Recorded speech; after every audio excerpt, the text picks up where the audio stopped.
Assalamu alaikum Zakir bhai. My name is Shakir and I'm a mechanical engineer student.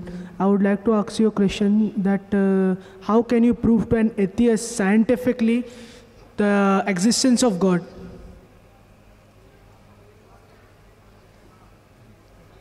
The brother posed the question, how can you scientifically prove the existence of God Almighty, the existence of Allah subhanahu wa ta'ala? Especially to an atheist who does not believe in God. The first thing I will do is that I will congratulate that atheist. I'll congratulate him. You know why? If you look around us, he's a Hindu because father is a Hindu.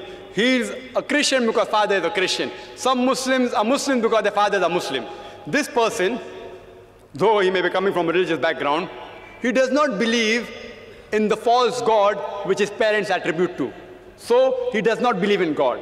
I'm congratulating him because he's accepted the first part of the Shahada, the first part of the Islamic creed, La ilaha, there is no God. Now my job is to prove illallah, but Allah, which I shall do inshallah. To the other people, I have to first remove the wrong concept of God and then prove the right concept of Allah subhanahu wa ta'ala. Here half my job is done. He has already said La ilaha. There's no God. Now I have to prove illallah, but Allah, which I shall do inshallah. You ask this atheist that suppose there is an object, an unidentified, maybe a flying object, which no one in the world has seen. No human being in the world knows about this object. If it's brought in front of you, and if you're asked that who will be the first person who will be able to tell you the mechanism of this unidentified object, you have to ask him the question. Who is the first person who will be able to tell you the mechanism of this new object which no one in the world has seen? After thinking for a while, he'll give the answer. The person who will be able to tell you the mechanism, the first person, is the creator of that object. Some may say manufacturer, some may say producer. Whatever they say, don't grapple with the word, accept it. It will be somewhat similar, either creator or producer or manufacturer. But remember what he has told you. Keep it in your mind. Then ask him the next question. How did the universe come into existence? How was it formed? He will tell you by the Big Bang Theory. Tell him the Quran mentions in Surah Anbiya, chapter 21, verse number 30, about the Big Bang Theory. Who could have mentioned this in the Quran 1400 years ago? So he will tell you, maybe it's a fluke. Don't argue with him. Next part of the question. We did not know that the light of the moon is reflected light. We came to know recently. You ask him, he'll tell you, yes, yes. The light of the moon is reflected light. It's not its own light. When we discovered, he will tell you recently, yesterday, 50 years back, 100 years back, yesterday in science. You tell him, the Quran mentions that the light of the moon is reflected light 1400 years ago. Who could have mentioned that? Maybe somebody had a wild guess. Don't argue with him. Continue. We thought the sun was stationary. You ask him, is it stationary? He'll say, no, it's rotating and revolving. When you learn this, he will tell you yesterday, 50 years back, 100 years back. Quran mentions this 1400 years ago. He will hesitate, but may say, maybe some intelligent person wrote it. Don't argue with him. Continue. How was the universe initially? What is celestial matter? He will tell you, it was smoke. How did you come to know? We have got proof, we have got evidence. You tell him, Quran mentioned this 14 years ago. Who could have mentioned that? He will hesitate. Don't wait for response. Continue. Keep on posing question after question. All that I give in the lecture, keep on posing one question after the other. That water cycle, how do we come to know about it?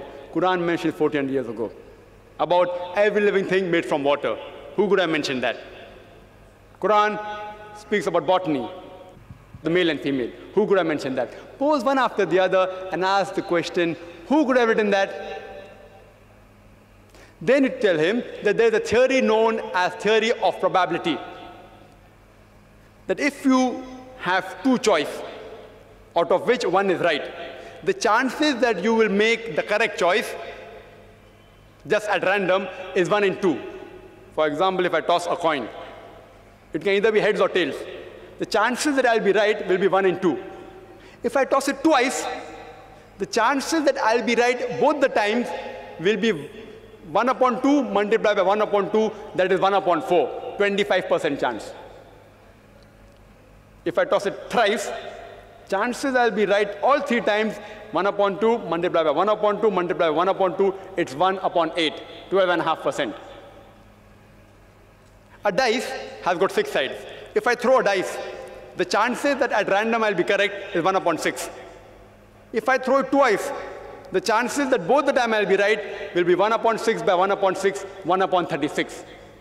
This is called as theory of probability. If I throw the dice twice and then toss a coin, all 3 being right will be 1 upon 6 by 1 upon 6 by 1 upon 2, is 1 upon 72. So you ask him, the chances may be, if you ask, what is the shape of the earth? There are various shapes. Some may say it is flat, some may say it is triangular, some may say it is hexagonal, some may say pentagonal, some may say heptagonal, some may say square. Say there can be 10 shapes. Some may say it is round, it is spherical. The chances that if anyone makes a wild guess, it being correct is 1 upon 10. The light of the moon, it can either be its own light or it can be reflected light. The chances that you make a wild guess and it being correct will be 1 upon 2. The chances that both shape of the earth and light of the moon being reflected light, both being correct, if you make a wild guess, it will be 1 upon 10 multiplied by 1 upon 2, it is 1 upon 20. What can the living creatures be made of? Some may say sand, some may say stone, some may say aluminium, some may say gold, say 1,000 materials you can name. Some may say water, some may say silver, 1,000 materials. The chances that you make a wild guess and one of them being right, according to mathematics, is 1 upon 1,000. The chances that all 3 being correct, the earth is spherical, light of the moon is reflected light, and every living creature created from water is correct, will be 1 upon 10 multiplied by 1 upon 2 multiplied by 1 upon 1,000. Answer comes to 1 upon 20,000, or 0.005%. Quran speaks about scientific science more than 1,000 verses. In 3 verses, the answer comes to 0.05%. If you apply probability theory to all this being at random chance, it will come to 0, negligible. And in maths, anything 1 in 10 raised to 50, it's equal to 0. So you ask your atheist friend, who could have written this? The only answer he can give you is this first answer, the creator, the manufacturer, the person who has produced it. That's the only answer. There's no other answer. What science is saying today is they are not eliminating God. They are eliminating models of God.